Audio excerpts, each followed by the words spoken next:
Second defendant pleads guilty in the murder of Paulwell's daughter and her mother. This is Undiluted News. Mikey Bones reporting.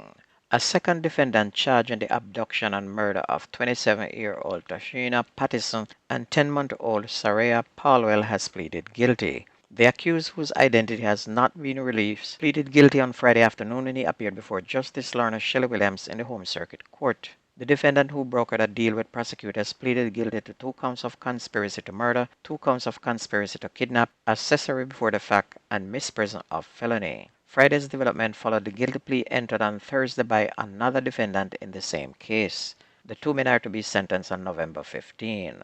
Leota Bradshaw, her cousin, Roland Balford, as well as Richard Brown and Rasheen Miller are charged in that murder.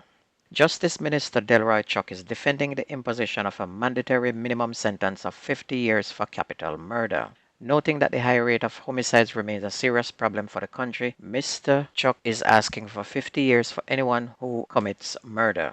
A joint select committee of Parliament is considering the criminal justice bill, which seeks to increase the mandatory minimum sentence for capital murder. Chuck said, while there is no one solution to the problem, all avenues for deterrence must be explored. We have to really tackle the problem of murder from all angles, because at the end of the day, Jamaica cannot continue to tolerate the level of criminality, violence and murder which we have in the country, he argued. A man who is on the St. James wanted list for a double murder and wounding with intent was captured in the parish on Sunday. Police report that Lorenzo Walters, otherwise called Larry, was held in a joint police-military operation. His sister was also arrested in the incident and is expected to be charged with harboring a fugitive. Reports are that before the hours of 4 a.m. and 7:30 a.m., the security force conducted the operation at a premises in search of Walters. And during the operation, the premises that was occupied by Walters' 26-year-old sister was searched and Walters was seen and apprehended. Additionally, 6 letter-size sheets of paper, 3 notebooks containing identity information, 8 cellular phones, and 1 tablet were also seized, the police said. Both Walters and his sister were arrested. Meanwhile, the prosecution's main witness in the Everton Beaches Stout MacDonald trial on Friday admitted that the Portland businesswoman's wife Tonya had contracted him to kill the men who allegedly murdered her father. MacDonald and his co-accused Oscar Barnes are on trial for Tonya's murder. Denvelin Minot, during cross-examination, agreed with Mr. MacDonald's attorney Christopher Thompson that Mrs. MacDonald hired him to execute the men. Earlier in the trial, the witness testified that Mr. MacDonald told him that he had orchestrated his father-in-law's murder.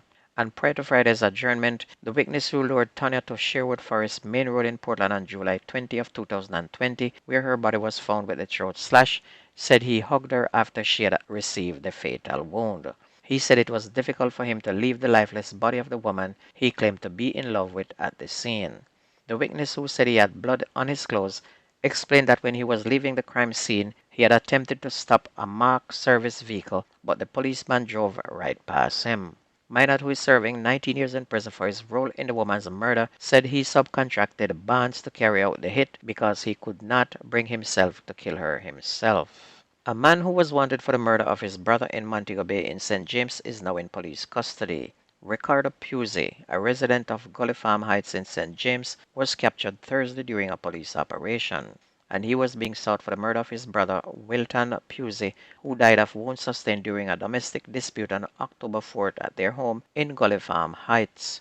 Members of a quick response team swooped down on a car wash on Lower Market Street in Montego Bay Thursday afternoon, where the suspect was seen sitting under a shed. He was arrested and is now being questioned by detectives. Meanwhile, the Kingston Western Police said that evidence collected at the scene of a murder in the division in 2019 assisted them in identifying and nabbing the alleged killer. Derek Bender, a 54-year-old resident of 4th Avenue in Vineyard Town, was charged on Wednesday with the murder of 57-year-old Carl Clark, a businessman and shop operator of Greenwich Crescent on Kingston 5. Mr. Clark was found murdered at his home on Tuesday, June 25th of 2019. Senior Superintendent Michael Phillips, head of the Kingston Western Police, said that forensic evidence collected at the crime scene assisted investigators in identifying the suspect, who was recently captured during a police operation. The Trelawney police are awaiting forensic results to determine the identity of a partially decomposed female body which was discovered in Falmouth on Saturday. The police theorized that the woman was murdered elsewhere and dumped at the location where it was found. Reports are that the partially decayed body was discovered in bushes near Foreshore Road in the Trelawney capital by residents who then alerted the police. The law enforcers processed the scene, after which the body was removed to a funeral home. Meanwhile, 5 persons were shot, 1 person dead on Benbow Street on Saturday night as war intensified again. The dead man is said to be an Odean who is a porter at the Children's Hospital. And it is said that there was a party when gunmen known to the people in the community invaded the area and opened fire on the crowd. And we'll have more information tomorrow.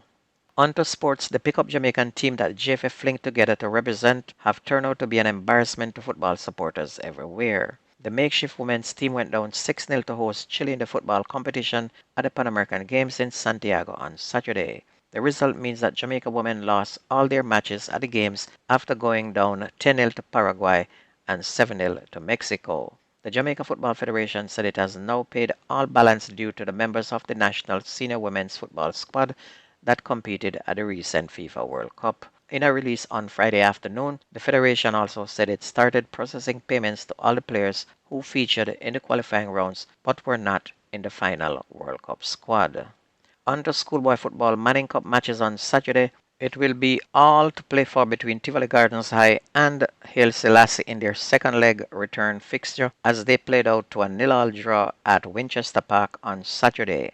In the other matches, defending champions Jamaica College blanked Eltham High 3-0, while last year's beaten finalist St. Andrew Tech recorded the widest margin of victory on the day, blanking Kingston Tech 4-0. Elsewhere, former champion St. George's College got by St. Jago 2-0. Kingston College came from behind to beat Campion College 3-2, and St. Catherine High defeated Wolmer's Boys 2-0.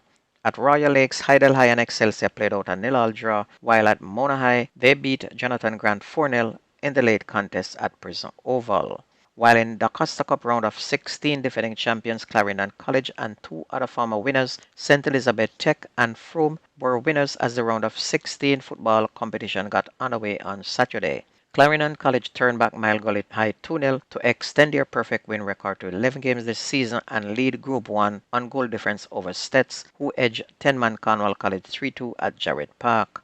And despite being forced to make a change in the first 10 minutes because of injury and down to 10 players just before halftime, Cornwall College rallied twice to tie up the score at 2-2, but an 88-minute goal from Dante Campbell saw Stets take all 3 points. Meanwhile, DeMar Williams' 20th-minute goal was good enough for Frome Technical to beat Port Antonio High 1-0 at Carter Park. Manchester High also won their 13th consecutive game of the season with a 4-1 win over first-time qualifiers Taki High School at Manchester High.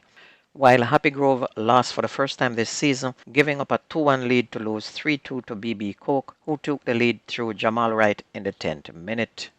Dintil Technical also lost their perfect win record after they were held 0-0 by Magrat High, whom they had beaten twice in the first round, while Christiana High outscored William Nib 3-2.